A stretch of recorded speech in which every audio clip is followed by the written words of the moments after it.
Engineers institution বাংলাদেশের ৬১তম কনভেনশনের উদ্বোধনী অনুষ্ঠানে প্রধান অতিথি হিসেবে যোগ দেন প্রধানমন্ত্রী শেখ হাসিনা।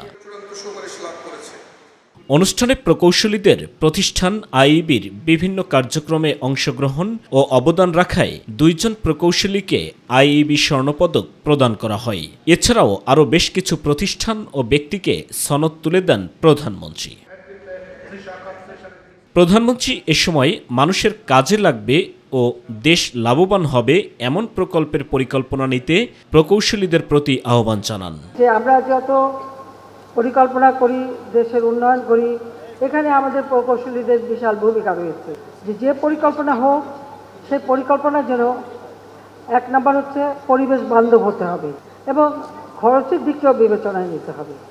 জনগণ কতটুকু লাভবান হবে বা তার রিটার্ন কি আসবে বা যেটা আমাদের জন্য উপযোগী, সেই ধরনের পরিকল্পনা নিতে হবে। যে শুধু নির্মাণের জন্য নির্মাণ করা হবে, এটা কাজ করলেই সেখানে একটা কনস্ট্রাকশন হবে, কিছু লোক কাজ পাবেন, কিছু কাজ কমিশন পাবেন, কিছু এই পাবে সেই পাবেন, সেটার জন্য না হয়। আর সেরকম যদি কোনো প্রকল্প দেখি, অবশ্যই আমি এটা অনুমোদন করব না। যেটা আমার দেশের কাজে লাগবে, মানুষের কাজে লাগবে, আর সেইভাবেই পরিকল্পনা করা, এটাই আমি চাই আপনাদের কাছ থেকে। পর্যটনকে আরও বেশি দৃষ্টিনন্দন করতে কক্সবাজারে ইঞ্জিনিয়ার্স ইনস্টিটিউশনের একটি উপকেন্দ্র নির্মাণ করা হবে। কক্সবাজারে যেটা আপনারা করবেন, এই উপকেন্দ্র, সেটা যেন খুব দৃষ্টিনন্দন হয়।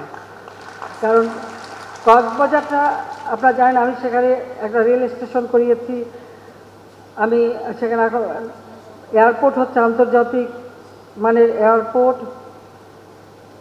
আমাদের সমুদ্রসীমা ৮০ মাইল দীর্ঘ বালুকাময় সমুদ্রসীমা পৃথিবীর আর কোথাও নাই, এত দীর্ঘ।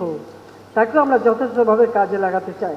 কাজে সেখানে যেটাই হবে, সেটাই যেন এটা মাথায় রেখে হয় যে এটা একটা চমৎকার পর্যটন কেন্দ্র হিসেবে আমরা ধীরে ধীরে গড়ে তুলব, কিন্তু সেখানে প্রতিটি জিনিস যেন সেইভাবেই গড়ে তোলা হয়। বাংলাদেশের রাস্তা নির্মাণের অনেক বেশি খরচ নিয়ে নানা সমালোচনা আছে।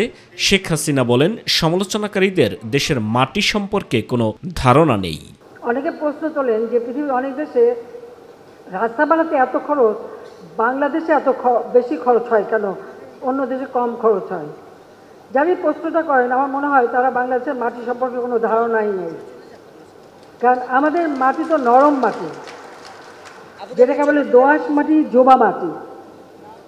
সেখানে যদি আমি টেকসই একটা কিছু করতে যাই, তাহলে আগে আমাকে ওই মাটিটাকেই তৈরি করতে হয়। মাটিটা যদি যথাযথভাবে তৈরি করে তারপরে আমরা করতে পারি, তাহলে সেটা টেকসই হয়। স্মার্ট বাংলাদেশ গড়ার লক্ষ্য নিয়ে পরিকল্পনা সাজাতে প্রকৌশলীদের প্রতি আহ্বান জানান প্রধানমন্ত্রী। সাইদুর রহমান আবির, মাই টিভি, ঢাকা।